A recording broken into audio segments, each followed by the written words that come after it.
Date March 3, 2023. Name Detective Vance. Cold Case File Alpha 24875. The following will be a recording of my investigation. What a bad case. And an absolute shit show. They called me crazy for taking it. Saying it'll destroy my career. Saying it's nothing and just chalking it up to an animal attack. I don't care what they say. I need answers. Something is fishy, and I can feel it. Because even an animal leaves evidence behind. No, this is something else. Something more. 20 people have gone missing. No leads. No evidence. And no bodies. And the trail has gone completely cold. Besides one common denominator. They park here, set off on the trail, and never seen again. I've got the supplies to retrace their steps, and if something happens to me, I hope someone will find this recording and get the answers.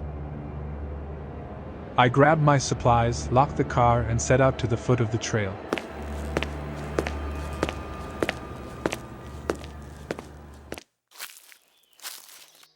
It's about noon, and I reach the beginning of the trail, marked by a bridge reaching over a small creek.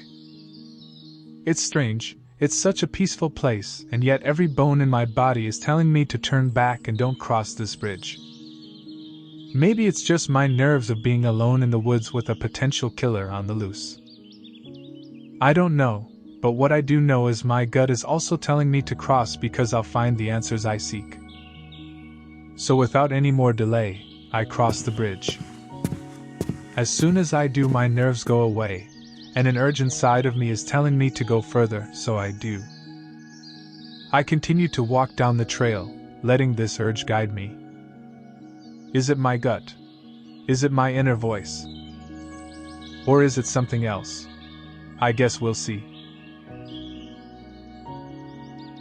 I eventually stop to take a rest. My legs are tired and my head hurts for some reason. I must be dehydrated. I prop up against a nearby tree and take a swig of water from my canteen and eat an energy bar as I'm looking at my watch. My eyes go wide. It's already 5 p.m. How is this possible? I've only been walking for an hour. My mind begins to race with thoughts. Did I lose track of time? Is my watch broken? It can't be, I bought it right before the trip. What's going on? I quickly put away my canteen and get up to my feet. I'll have to turn back now, there isn't much daylight left. And I don't want to be stuck out here at night. My head begins to pound more and my thoughts become hazy.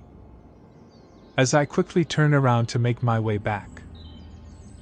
I walk for another hour back the way I came.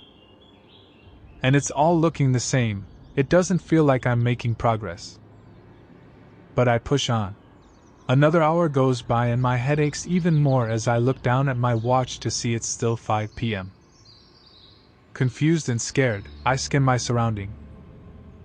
Then my heart begins to race. I look next to a tree to find the wrapper of my energy bar. I drop to my knees, trying to figure out and explain the situation. But nothing logical comes to mind. Am I crazy? Was I drugged? Am I sick? I try to focus my mind, see through the haze and headache. To figure out the plan, I have to push on. I have to finish this. If I can't go back, then I'll go forward. So I get back up to my feet, getting ready to push forward. Then something strange happens, my headache goes away and my mind becomes clear again. With this newfound clarity, I notice there isn't any sounds of the forest. It's completely quiet. Not a single bird or animal making a sound. The only thing I hear is my heartbeat. The hairs on my neck begins to stand. I can feel someone or something watching me. I try to chalk it up to my nerves and ignore it. I have to find shelter before it gets dark. I have to push forward. So I do.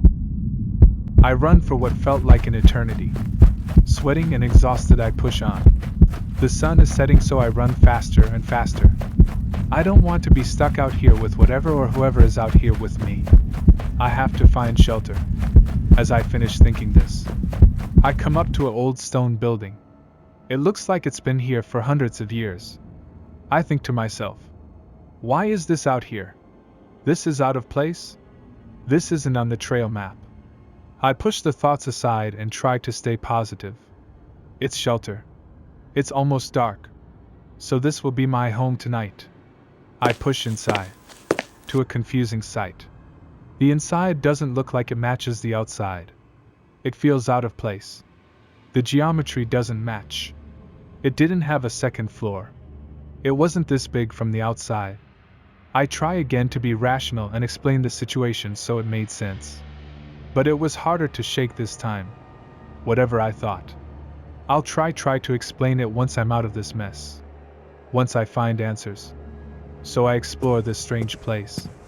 Walking past many rooms. It was an abandoned mansion. It'll take me hours to comb the entire area. So I didn't and settled on the next room I came across that didn't have windows. Coming into the room, I quickly shut the door behind me, moving a piece of rotting furniture in front of the door, hopefully blocking out any intruders or at least giving me time to react. I walked to one of the walls, taking my lantern out and turning it on, lighting up the decaying room. It was a child's room. There was drawing all over the walls, toys all over the floor, and a creepy giant teddy bear in the corner of the room. I ignored it.